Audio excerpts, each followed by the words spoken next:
जय हिंद मेरे प्यारे साथियों। एक बार फिर से आप सभी के बीच मैं अपने YouTube चैनल रोजगार विद साकेत पर एक नई वीडियो के साथ वापस आया हूं। जो भी वीडियो देख रहे हैं उन सभी का बहुत बहुत धन्यवाद। वीडियो अच्छा लगे तो वीडियो को शेयर ज़रूर करिएगा, लाइक ज़रूर करिएगा और चैनल को सब्सक्राइब करिएगा। आज जो हम वीडियो लेकर के आए हैं वो है SSC GD एग्ज़ाम का जो हम सीरीज चला रहे हैं GK GS का। आज उस पर एक नई वीडियो है जो कि मॉडर्न हिस्ट्री की है। सबसे पहले तो कि आपको जो है अगर कहीं और से या कोई बुक नहीं पढ़ना है तो आप हमारे वीडियो को देख सकते हैं। इसमें जीके खास करके अभी हिस्ट्री का पार्ट चल रहा है, इसका निचोड़ आपको इस पर दिया गया है। आप 15 मिनट 20 मिनट 25 मिनट का जो वीडियो है आप उसको देख करके पूरा हिस्ट्री का आप पढ़ सकते हो। आपसे एक भी क्वेश्चन नहीं छूटेगा, ये हमारा गारंटी है। आप जो है हमारे टेलीग्राम चैनल से भी जुड़ सकते हो, रोजगार विद साकेत 2371 से। यहाँ पर आपको एक चीज़ और है कि यहाँ पर आपको PDF मिलता रहेगा, खास करके ये ज़्यादा इम्पॉर्टेंट है। आगे हम लोग आते हैं तो यहाँ पर आपको जो है हम लोग का जो टारगेट है अभी SSC GD एग्ज़ाम 2022 का है, जिसमें आज का जो पार्ट है वो आधुनिक भारत का पार्ट 1 है, जो कि आधुनिक भारत यानी कि उत्तरकालीन मुगल सम्राट से लेकर के यूरोपीय कंपनी का आगमन और साथ में जो हमारा आगे का आते हैं 1857 की क्रांति से पहले तक का ही है। ठीक है, यहाँ तक है। यहाँ से किसी भी एग्ज़ाम में 2 से 4 नंबर पक्का होता है मेरे भाई। तो ये चलते वीडियो को स्किप मत करिए। सबसे बड़ी दिक्कत आप लोगों के साथ यही है, आप वीडियो को स्किप कर देते हैं। पिछले भी वीडियो जो हमने डाली है वो भी बहुतों लोगों ने नहीं देखा है, बहुत लोग PDF के भरोसे हैं। कोई प्रॉब्लम नहीं, PDF हम अवेलेबल करा देंगे, लेकिन यहाँ से आपको याद हो जाएगा। और दूसरा बार जब PDF आप देखिएगा ना, वीडियो देखने के बाद आपको पूरा याद रहेगा। तो चलिए, सब कुछ बेहतर हो इस कामना के साथ हम शुरू करते हैं। वीडियो अच्छा लगे तो लाइक शेयर और सब्सक्राइब जरूर करिएगा। वीडियो को शेयर जरूर करिएगा, लाइक और सब्सक्राइब मत करिएगा, कोई प्रॉब्लम नहीं, वीडियो को शेयर जरूर करिएगा। तो चलिए, ज़्यादा देर ना करते हुए शुरू करते हैं। सबसे पहले आधुनिक भारत से। आधुनिक भारत का जो फर्स्ट चैप्टर होता है वो उत्तरकालीन मुगल सम्राट होता है, यानी कि औरंगजेब के बाद का काल। तो चलिए उसी को देखते हैं। मुअज्जम किसका नाम था? तो मुअज्जम बहादुर शाह प्रथम का नाम था। शाह बेखबर किसको कहा जाता था? तो ये भी बहादुर शाह प्रथम को कहा जाता था। जहांदार शाह किसकी मदद से शासक बना था? तो जहांदार शाह जुल्फिकार खां की मदद से शासक बना था। लंपट मूर्ख किससे कहा जाता था? तो लंपट मूर्ख जहांदार शाह को कहा जाता था। याद रखिएगा, ये सिर्फ GD के लिए नहीं है, ये SSC और रेलवे किसी भी एग्जाम के लिए है। नृप निर्माता किसको कहा जाता था? नृप निर्माता कहने का मतलब शासक निर्माता। तो ये सैयद बंधुओं को कहा जाता था। सैयद बंधु कितने थे? तो सैयद बंधु 2 भाई थे, पहला हुसैन अली खां और दूसरा अब्दुल्ला खां, जो कि आपको यहाँ पर दिख रहा होगा, ये दोनों हुसैन अली खां और अब्दुल्ला खां। उसके बाद बंदा बहादुर को फांसी किसके शासनकाल में दिया गया था? तो वो फर्रुखसियर के शासनकाल में। ये क्वेश्चन पूछता ही है, फर्रुखसियर को सिंहासन किसने दिलवाया था या फर्रुखसियर को सिंहासन पर किसने बैठाया था? तो सैयद बंधुओं के द्वारा फर्रुखसियर को सिंहासन पर बैठाया गया था। आगे हम लोग आते हैं, मुगल वंश का घृणित कायर किसे कहा जाता है? तो मुगल वंश का घृणित कायर फर्रुखसियर को कहा जाता है। 1717 ईस्वी में फर्रुखसियर ने कंपनी को के व्यापारिक लाभ के लिए शाही फरमान जारी किया था। तो ये ध्यान रखिएगा, 1717 ईस्वी में फर्रुखसियर बीमार पड़ा था। ठीक है, तो बीमार जो पड़ा था तो वो किसी से सही नहीं हो पा रहा था। तो एक अंग्रेज आया, उसने फर्रुखसियर को देखा और उसके दिए गए दवा से फर्रुखसियर सही हो गया था। तो पहले के राजा महाराजा खुश होकर के इनाम दिया करते थे, तो वही एक शाही फरमान दिया कि आप जो है बंगाल में व्यापार कर, मतलब कि आप व्यापार कर सकते हैं, उसमें थोड़ी रियायत दी गई। जजिया कर को अंतिम रूप से समाप्त किसने किया था? तो जजिया कर को अंतिम रूप से समाप्त मोहम्मद शाह ने किया था 1720 ईस्वी में। हमने ये क्वेश्चन जो है, ये वाला जो क्वेश्चन है, जजिया कर को किसने समाप्त किया था, ये हम आपसे यूट्यूब पर पूछे थे और बहुत सारे लोगों ने यहाँ पर जो है, यहाँ पर बहुत सारे लोगों ने यहाँ पर, एक मिनट,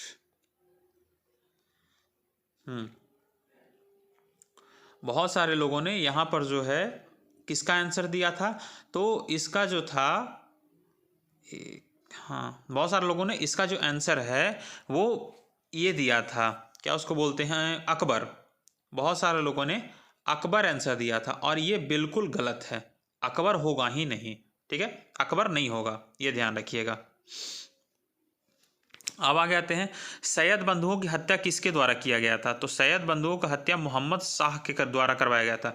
क्योंकि मोहम्मद शाह को भी इस बात का डर था कि हो सकता है सैयद बंधु अपने काम के लिए हमको भी रास्ते से हटा दें, तो इसके चलते सबसे पहले उन्होंने मोहम्मद शाह ने सैयद बंधुओं की हत्या करवाई। मोहम्मद शाह का अन्य नाम क्या था? तो मोहम्मद शाह का अन्य नाम रोशन अख्तर था। नादिर शाह का भारत पर आक्रमण कब हुआ था? तो 1739 ईस्वी में। इससे एक फेमस क्वेश्चन पूछा जाता है कि जब नादिर शाह का आक्रमण हुआ था तो उस समय मुगल बादशाह कौन था? तो मोहम्मद शाह था, ये याद रखिएगा। उसके बाद क्वेश्चन है, नादिर शाह भारत से क्या क्या ले गया था? तो सबसे पहले तो वो धन लूटा, दूसरा चीज तख्ते ताउस ले गया, तख्ते ताउस कहने का मतलब मयूर सिंहासन, तीसरा कोहिनूर हीरा फारस ले गया, अपने देश फारस लेके चला गया। मयूर सिंहासन पर बैठने वाला अंतिम बादशाह कौन था? तो मयूर सिंहासन पर बैठने वाला अंतिम बादशाह मोहम्मद शाह था, ये भी क्वेश्चन याद रखिएगा। रंगीला बादशाह किसको कहा जाता था? तो रंगीला बादशाह मोहम्मद शाह को कहा जाता था।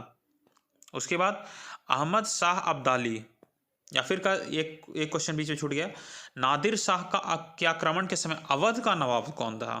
अवध का नवाब था सआदत खां।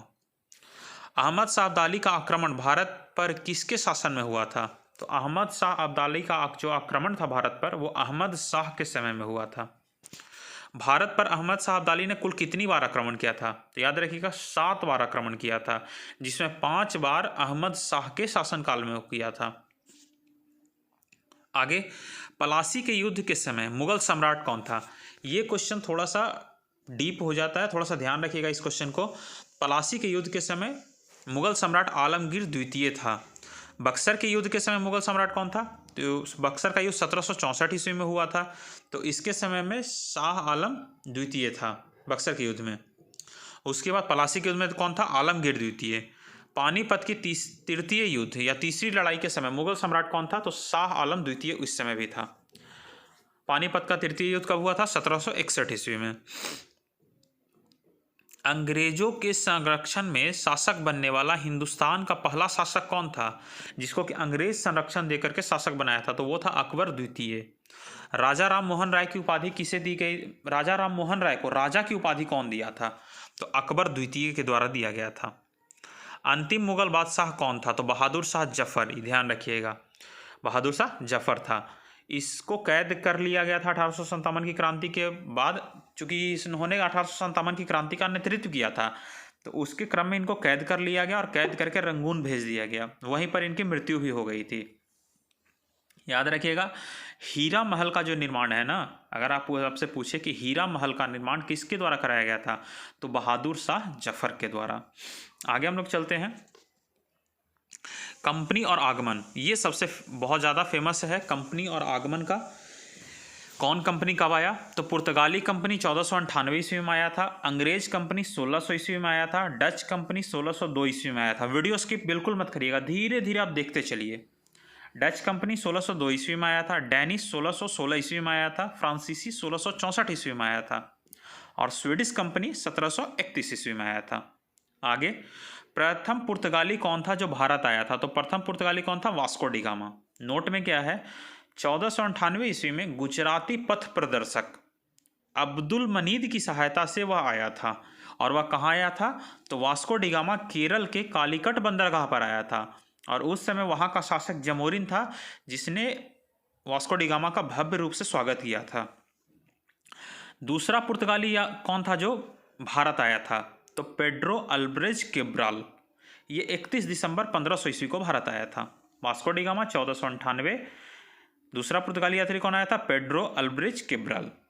फिर वास्को डी गामा भारत से गया और फिर वापस आया, तो दूसरी बार वास्को डी गामा भारत कब आया था? तो 1502 ईस्वी में। इसी बार जो है इसकी मृत्यु भी हो गई थी। आगे हम लोग आते हैं, तो प्रथम पुर्तगाली गवर्नर कौन था? तो प्रथम पुर्तगाली गवर्नर था फ्रांसिस्को डी अल्मेडा, यह 1505 ईस्वी में बन करके आया था। आगे हम लोग आते हैं, तो शांत जल की नीति, या आपसे पूछेगा ब्लू वाटर पॉलिसी को कौन अपनाया था? तो ब्लू वाटर पॉलिसी को फ्रांसिस्को डी अल्मेडा अपनाया था। ठीक है, इसका शासनकाल कब से कब तक रहा था? तो 1505 ईस्वी से 1509 ईस्वी तक। दूसरा पुर्तगाली गवर्नर कौन सा था? तो अल्फांसो डी अल्बुकर्क था। भारत में पुर्तगालियों की शक्ति का वास्तविक संस्थापक कौन था? तो ये था अल्फांसो डी अल्बुकर्क, ये ध्यान रखिएगा। आगे हम लोग चलते हैं। बीजापुर के शासक यूसुफ आदिल शाह से गोवा किसने और कब छीना था? तो 1510 ईस्वी में अल्फांसो डी अल्बुकर्क के द्वारा बीजापुर के शासक यूसुफ आदिल शाह से गोवा को छीन लिया गया था। किस गवर्नर ने कोचीन की जगह गोवा को अपनी राजधानी बनाई? तो 1530 ईस्वी में नीनो डी कुन्हा के द्वारा बनाया गया था। उसके बाद संत जेवियर किसके समय में भारत आए थे? तो याद रखिएगा, पुर्तगाली गवर्नर मार्टिन डिसूजा के समय में वो भारत आए थे। भारत में केवल प्रिंटिंग प्रेस की स्थापना किसके द्वारा किया गया था? भारत में जो प्रथम प्रिंटिंग प्रेस था उसका स्थापना किसके द्वारा किया गया था? तो 1556 ईस्वी में पुर्तगालियों के द्वारा किया गया था। पुर्तगाली सबसे पहले भारत में आए 1498 में और सबसे बाद में गए तो कब गए? 1961 ईस्वी में। आगे हम लोग देखते हैं, पहला डच यात्री कौन था जो भारत की यात्रा पर आया था? तो उसका नाम था कार्लेनियन दी हाउंटमैन। कार्लेनियन हाउंटमैन था जो 1596 ईस्वी में भारत की यात्रा पर आया था। पहला डच कारखाना कहाँ में स्थापित हुआ था? तो मसूलीपट्टनम में। याद रखिएगा, कारखाने से एक क्वेश्चन आता है कहीं भी। प्रथम डच कारखाना कहाँ में स्थापित हुआ था? यानी कि बंगाल में। प्रथम डच कारखाना तो ऐसे मसूलीपट्टनम में स्थापित हुआ पूरे इंडिया में, लेकिन अगर हम बंगाल की बात करें कि बंगाल में प्रथम डच कारखाना कहाँ स्थापित किया गया था, तो पीपली में। ये ध्यान रखिएगा। आगे क्वेश्चन है, बेदरा का युद्ध कब हुआ था? तो 1759 ईस्वी में हुआ था। किसके किसके बीच? तो अंग्रेज एवं डचों के बीच हुआ था, जिसमें डचों की पराजय हुई थी। इसको जब आप डीप से पढ़िएगा तो अंग्रेज यहाँ पर एक चाल चल करके डच को जो है हरा दिया था। आगे आपको हिस्ट्री में जब आप पूरा अच्छी तरीके से पढ़िएगा तब आपको समझ में आएगा। इंग्लैंड के राजदूत के रूप में कैप्टन हॉकिंस जेम्स प्रथम का राजदूत बनकर हेक्टर नामक जहाज से किसके दरबार में आया था? तो जहांगीर के दरबार में आया था। आप इतना ध्यान रखिएगा कि जहांगीर के दरबार में आने वाला प्रथम अंग्रेज यात्री कौन था? तो कैप्टन हॉकिंस था। जहांगीर ने इंग्लिश खान की उपाधि किसको दी थी? तो कैप्टन हॉकिंस को दी थी। अंग्रेज की भारत में प्रथम व्यापारिक कोठी कहाँ स्थापित की गई थी? तो अंग्रेजों ने भी अपनी प्रथम व्यापारिक कोठी मसूलीपट्टनम में स्थापित की थी। अंग्रेजों ने भारत में दूसरी कंपनी कहाँ स्थापित किया गया था? तो याद रखिएगा, सूरत में। जेम्स प्रथम के राजदूत के रूप में 1615 ईस्वी में सर टॉमस रो जहांगीर के दरबार में आया था और वहां से वो व्यापारिक छूट लेने में कामयाब रह गया था। अंग्रेजों को सुनहला फरमान कब और किसने जारी किया था? तो याद रखिएगा, 1632 ईस्वी में गोलकुंडा के सुल्तान ने अंग्रेजों को सुनहला फरमान जारी किया था। 1639 ईस्वी में अंग्रेजों ने चंद्रगिरी के राजा से मद्रास पट्टे पर लिया तथा वहां पर फोर्ट सेंट जॉर्ज की स्थापना की गई थी। आपसे क्वेश्चन क्या पूछेगा कि फोर्ट सेंट जॉर्ज एक किले का नाम है, वो किला कहाँ में स्थापित किया गया है? ऐसा नहीं कि कोलकाता मार दीजिएगा, ये मद्रास में स्थापित किया गया है। आगे हम लोग देखते हैं, 1661 ईस्वी में पुर्तगाल ने अपनी राजकुमारी कैथरीन ऑफ ब्रेगेंजा का विवाह ब्रिटेन के राजा चार्ल्स द्वितीय से कर दिया था। और उसके जो विवाह में दहेज दिया जाता है तो उसके रूप में जो है ना बम्बई को दहेज में दे दिया, जैसे बम्बई इन लोग का अपना था ऐसे। बम्बई शहर का संस्थापक कौन था? तो याद रखिएगा, जेराल्ड एंगियर। इसको गेराल्ड एंगियर भी कहीं कहीं बोला जाता है। निशान क्या है? निशान है कि शाह शुजा ने 1651 ईस्वी में अंग्रेजों को बंगाल में व्यापार करने की जो अनुमति दी थी उसी को निशान कहा जाता है। आगे हम लोग आते हैं, फोर्ट विलियम का निर्माण आधुनिक कलकत्ता की नींव 3 गांव सूतानुती, कालीकट और गोविंदपुर, कालीकाता बोलते हैं, गोविंदपुर, इन तीनों को मिलाकर के बनवाया गया था और वहीं पर फोर्ट विलियम का निर्माण कराया गया था। तो आपसे पूछेगा कि फोर्ट विलियम कहाँ में है, तो कोलकाता में बोलिएगा। फोर्ट विलियम का प्रथम प्रेसिडेंट कौन था? तो सर चार्ल्स आयर था। उसके बाद आते हैं यूरोपीय कंपनियों की प्रथम फैक्ट्रियां। यहाँ से ध्यान रखिएगा कि यहाँ से आपको एक न एक क्वेश्चन आपको आता ही आता है। ये जो कंपनी से क्वेश्चन है ना, कंपनी से आता ही आता है। जैसे पुर्तगाली कंपनी, तो पुर्तगाली कंपनी की जो प्रथम फैक्ट्री है वो कहाँ लगी थी? तो प्रथम फैक्ट्री आपको कोचीन में लगी थी। डेट नहीं भी याद रखिएगा तब भी कोई प्रॉब्लम नहीं है। पुर्तगालियों की प्रथम फैक्ट्री कहाँ लगी थी? कोचीन में। डचों की तो मसूलीपट्टनम में, अंग्रेजों की मसूलीपट्टनम में। उसके बाद पहला कब लगा था मसूलीपट्टनम? 1611 में। कब लगा था? 1611 में, आप देख रहे होंगे। उसके बाद डेनिस की प्रथम कंपनी कहाँ लगी थी? तो ट्रवनाकोर में 1620 ईस्वी में। फ्रांसीसी की सूरत में 1668 ईस्वी में। फ्रेंच ईस्ट इंडिया कंपनी की स्थापना काल्वर्ट द्वारा, फ्रेंच ईस्ट इंडिया कंपनी की जो स्थापना है वो किसके द्वारा किया गया था? काल्वर्ट के द्वारा किया गया था। किसके द्वारा किया गया था? काल्वर्ट के द्वारा, जो कि काल्वर्ट के द्वारा किया गया था 1664 ईस्वी में। उसके बाद आते हैं 1668 ईस्वी में फ्रैंको कैरो ने सूरत में अपने पहले व्यापारी कारखाने की स्थापना की थी। ये सब आपको याद रखना है।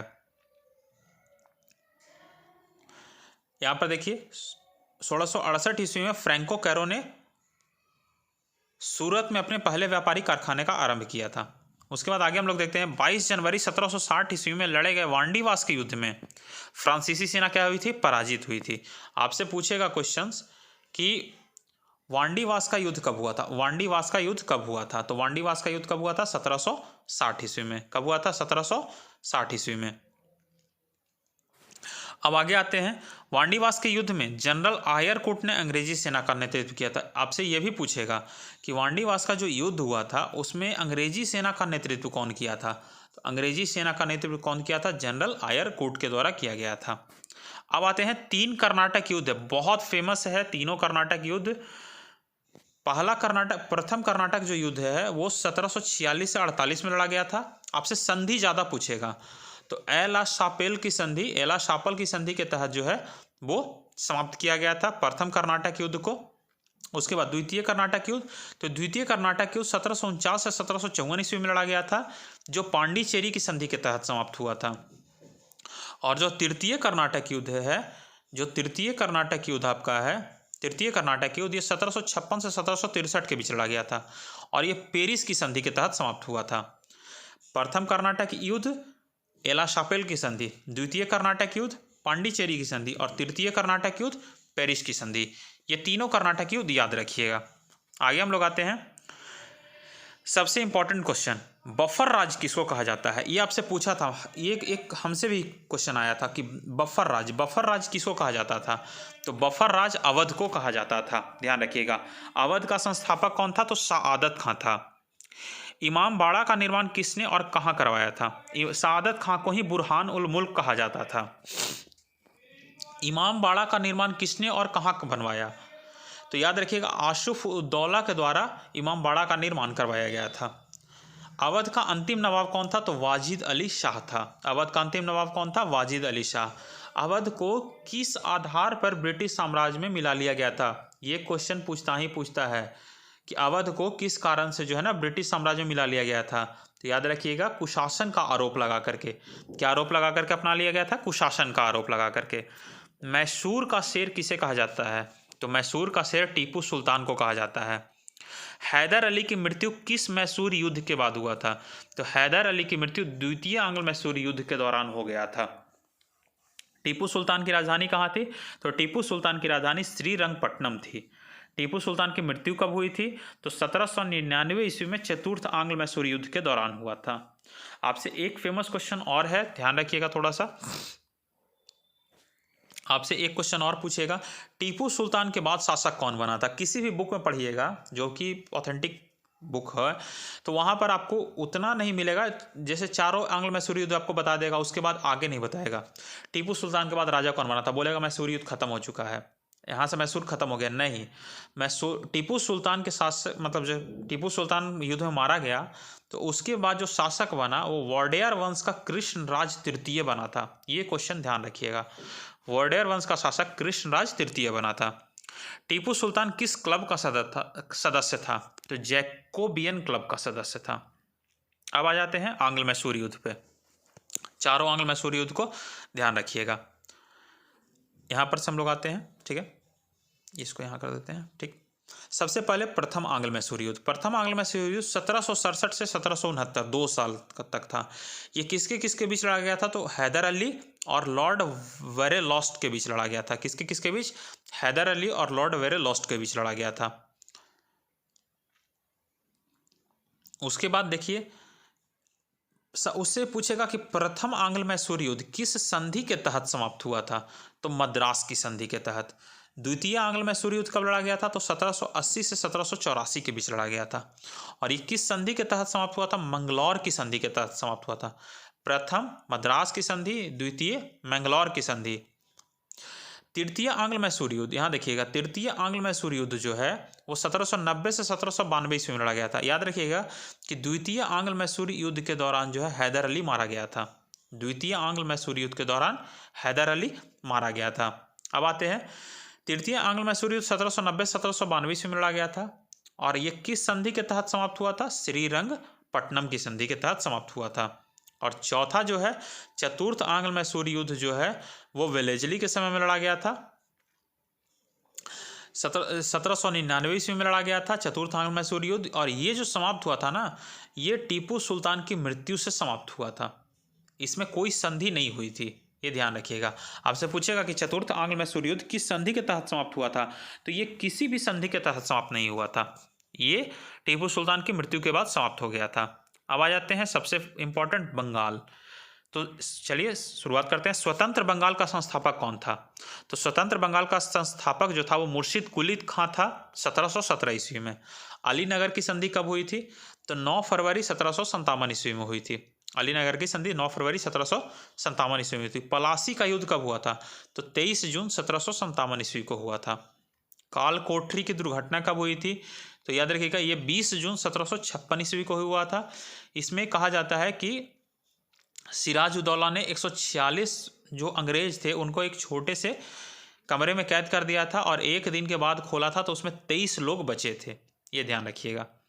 आगे इसमें बोलता है कि काल कोठरी की जो त्रासदी की घटना है, काल कोठरी की त्रासदी की जो घटना है उसका वर्णन किसने किया था? तो जेड हॉलवेल के द्वारा किया गया था। किसके द्वारा किया गया था? जेड हॉलवेल के द्वारा किया गया था।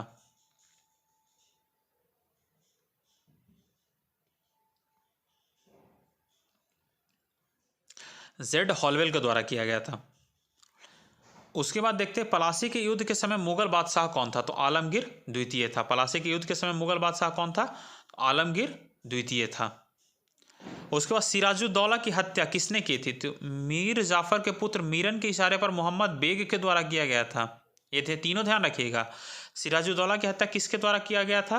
तो मीर जाफर के पुत्र मीरन के इशारे पर मोहम्मद बेग ने इसका हत्या किया था। पलासी के युद्ध के बाद बंगाल का नवाब कौन बना था? तो मीर जाफर बना था। उसके बाद मीर जाफर को हटा करके बंगाल का नवाब किसको बनाया गया था? तो मीर कासिम को बनाया गया था। अगला, बक्सर के युद्ध, बक्सर का जो युद्ध है वो कब हुआ था? तो बक्सर का जो युद्ध है वो 22 अक्टूबर 1764 ईस्वी को हुआ था। इसमें 3 सेनाएं एक साथ लड़ी थी, मीर कासिम, शुजाउद्दौला और शाह आलम द्वितीय।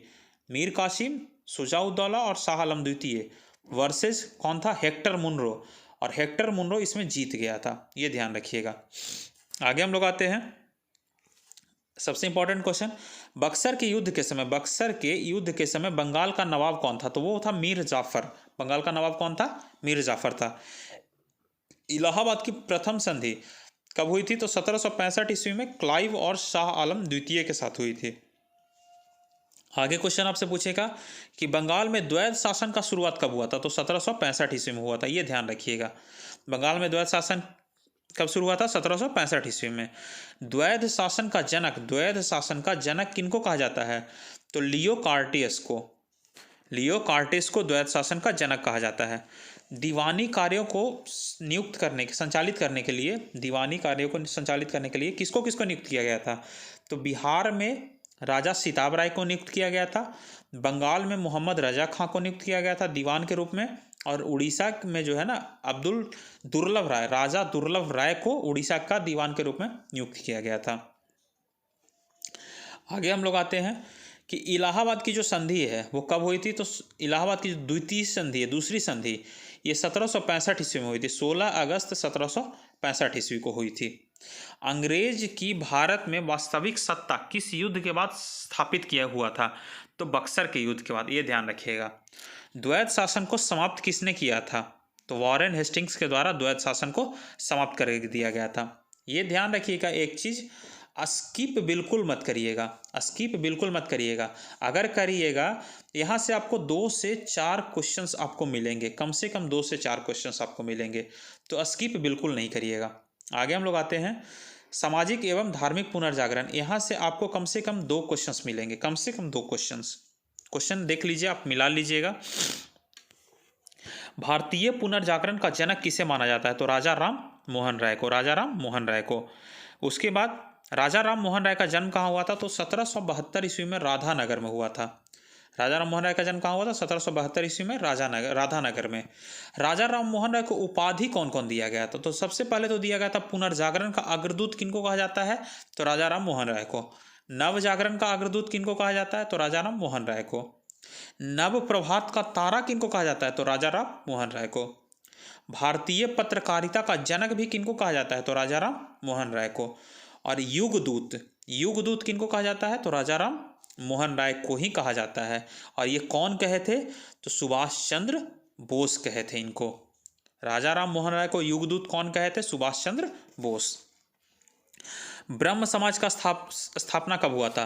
तो 20 अगस्त 1828 ईस्वी को राजा राम मोहन राय के द्वारा ब्रह्म समाज का स्थापना किया गया था। आत्मीय सभा की स्थापना कब की गई थी? तो 1815 ईस्वी में राजा राम मोहन राय के द्वारा ही किया गया था। वेदांत सोसाइटी की स्थापना किसके द्वारा किया गया था? तो 1816 ईस्वी में राजा राम मोहन राय ने किया था। राजा राम मोहन राय को राजा की उपाधि किसने दी थी? तो आपको हम पहले पढ़ाए थे, उत्तरकालीन मुगल सम्राट में अकबर द्वितीय के द्वारा दिया गया था। तत्वबोधनी सभा की स्थापना किसके द्वारा किया गया था? तो 1839 ईस्वी में देवेंद्र नाथ टैगोर ने तत्वबोधनी सभा की स्थापना किया था। उसके बाद प्रार्थना समाज के संस्थापक कौन थे? तो प्रार्थना समाज के संस्थापक में 2 लोगों का नाम आता है। एक तो आत्माराम पांडुरंग का नाम आता है, दूसरा महादेव गोविंद नाड़े का नाम आता है। ये दोनों याद रखिएगा, दोनों एक साथ ऑप्शन में नहीं देगा, ज़्यादा आप आत्माराम पांडुरंग ही याद रखिएगा। ये कब हुआ था? तो 1867 ईस्वी में हुआ था। कब हुआ था? 1867 ईस्वी में। उसके बाद वेद समाज का संस्थापक कौन था? तो वेद समाज का संस्थापक श्री धरलू नायडू थे। आर्य समाज के संस्थापक कौन थे? दयानंद सरस्वती। संवाद कुमौदी ये बांग्ला भाषा में लिखा हुआ है, और मिरातुल अखबार ये फारसी भाषा में लिखा हुआ है। इन दोनों के प्रकाशक कौन थे? तो राजा राम मोहन राय थे, ये ध्यान रखिएगा। उसके बाद महाराष्ट्र का सुकरात किनको कहा जाता है? तो महाराष्ट्र का सुकरात महादेव गोविंद रानडे को कहा जाता है। बहुत फेमस क्वेश्चन है, ध्यान रखिएगा। मूल शंकर किनके बचपन का नाम था? तो दयानंद सरस्वती के बचपन का नाम मूल शंकर था। सत्यार्थ प्रकाश के लेखक कौन थे? तो दयानंद सरस्वती थे। भारत का मार्टिन लूथर किसको कहा जाता है? भारत का मार्टिन लूथर तो दयानंद सरस्वती को कहा जाता है। आर्य समाज का बाइबल, आर्य समाज का बाइबल किसको कहा जाता है? तो सत्यार्थ प्रकाश को ही आर्य समाज का बाइबल कहा जाता है। सबसे पहला नारा वेदों की ओर लौटो, और दूसरा नारा भारत भारतीयों का के लिए है। ये दोनों नारा कौन दिए थे? तो दयानंद सरस्वती दिए थे, ये ध्यान रखिएगा। उसके बाद स्वराज शब्द का प्रयोग किसने किया था? तो दयानंद सरस्वती ने किया था।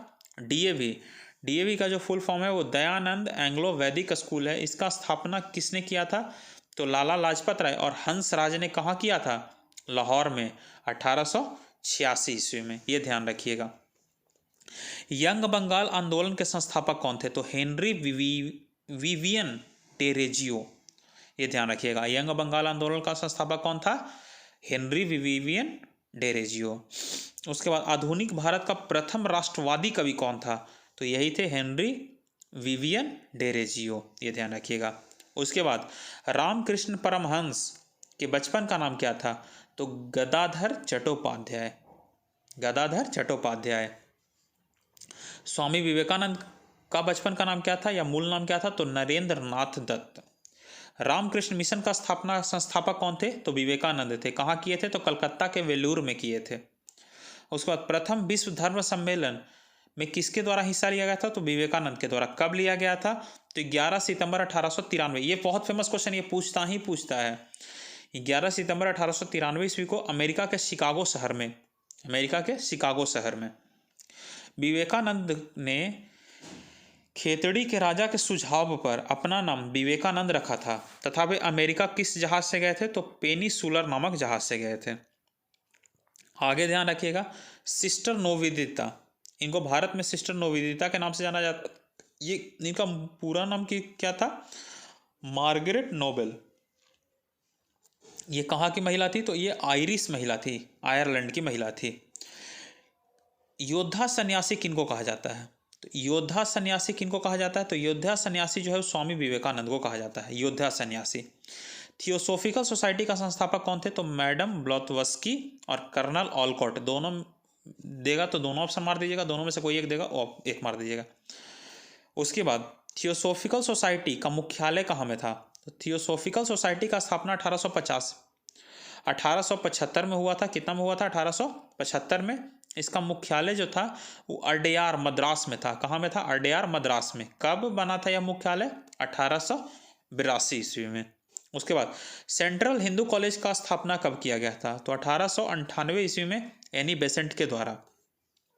और इसी सेंट्रल स्कूल हिंदू कॉलेज को 1916 ईस्वी में मदन मोहन मालवीय ने इसको बनारस हिंदू कॉलेज के रूप में स्थापित किया था।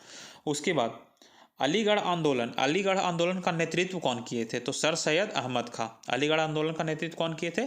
सर सैयद अहमद खां। तहजीब उल अखलक पत्रिका किसके द्वारा प्रकाशित किया गया था?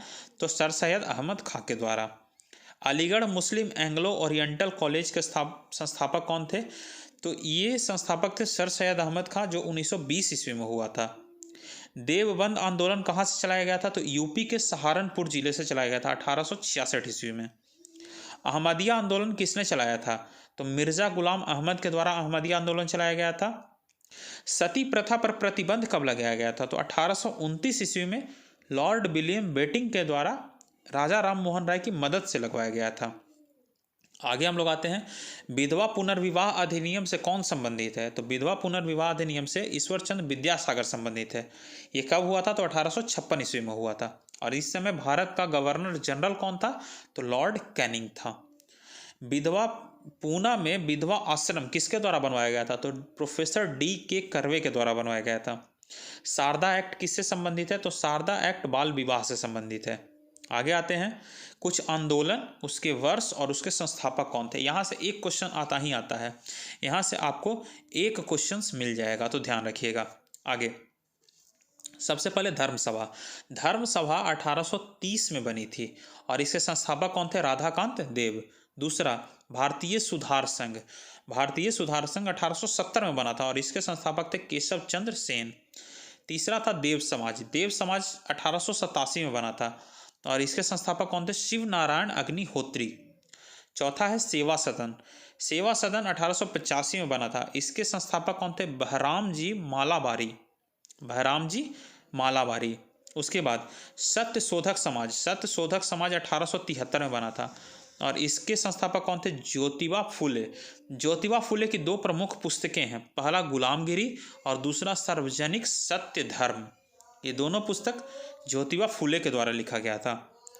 भारतीय सेवक समाज, ये पूछता है, भारतीय सेवक समाज 1905 ईस्वी में गोपाल कृष्ण गोखले के द्वारा इसका स्थापना किया गया था। बहिष्कृत हितकारिणी सभा, इसका स्थापना 1924 में किया गया था डॉक्टर भीमराव अंबेडकर के द्वारा। उसके बाद आ जाते हैं हरिजन सेवक संघ का 1932 में महात्मा गांधी के द्वारा किया गया था। हरिजन पत्रिका का भी संपादन कौन किए थे? महात्मा गांधी ही किए थे। आगे हम लोग आते हैं, तो आज के लिए जो है इतना ही। अगर आपको वीडियो अच्छा लगा हो, ये बहुत फेमस क्वेश्चंस हैं, यहाँ से देखने के बाद आपको कोई भी क्वेश्चन आपसे नहीं छूटेगा, तो आप इसको ज़रूर देखें। जितना भी हमने आपको दिखाया है सब बहुत बेहतर तरीके से। अगर आपको PDF चाहिए तो आप हमारे टेलीग्राम ID को ज्वाइन कर सकते हैं, रोजगार विद साकेत 2371 से। दूसरी चीज़, आपने वीडियो देखा, वीडियो अच्छा लगा हो तो लाइक शेयर और सब्सक्राइब जरूर करिएगा। वीडियो देखने के लिए बहुत बहुत धन्यवाद। स्किप ना किए होंगे तब तो बहुत कुछ समझ में आया होगा, अगर स्किप कर दिए होंगे तो बहुत कुछ से वंचित रह जाइएगा। तो चलिए मिलते हैं नेक्स्ट वीडियो में। आपका कल आपको 2-3 वीडियो अपलोड होगा, एक पूरा गवर्नर जनरल का, दूसरा जो है वो पूरा जो है 3 काल जो होता है, पहला तो गांधी युग पूरा अपलोड हो जाएगा, यानी कि कल कहिए कि पूरा मॉडर्न हिस्ट्री हम आपको अपलोड करके दे देंगे। देखने के लिए PDF आपको कल मिलेगा। आज आप इसको देखिए, वीडियो को समझिए और कल PDF से आप पूरा पढ़ लीजिएगा। तो मिलते हैं एक नेक्स्ट वीडियो में एक नेक्स्ट टॉपिक के साथ। स्किप कोई भी चीज़ मत करिएगा, स्किप कभी मत करिएगा किसी भी चीज़ को। और हाँ, तैयारी में लगे हुए रहिए, ऐसा नहीं कि तैयारी नहीं करना है, तैयारी में बिल्कुल लगे हुए रहिए, क्योंकि एग्ज़ाम में एसएससी डेट तो बढ़ाया, बट हो नहीं सकता है कि एसएससी अपना डेट आगे बताए, चूँकि वो एग्ज़ाम का डेट दे चुका है नोटिस के थ्रू। तो चलिए मिलते हैं एक नेक्स्ट वीडियो में एक नेक्स्ट टॉपिक के साथ। तब तक के लिए जय हिंद। वीडियो को लाइक शेयर और सब्सक्राइब जरूर कर दीजिएगा।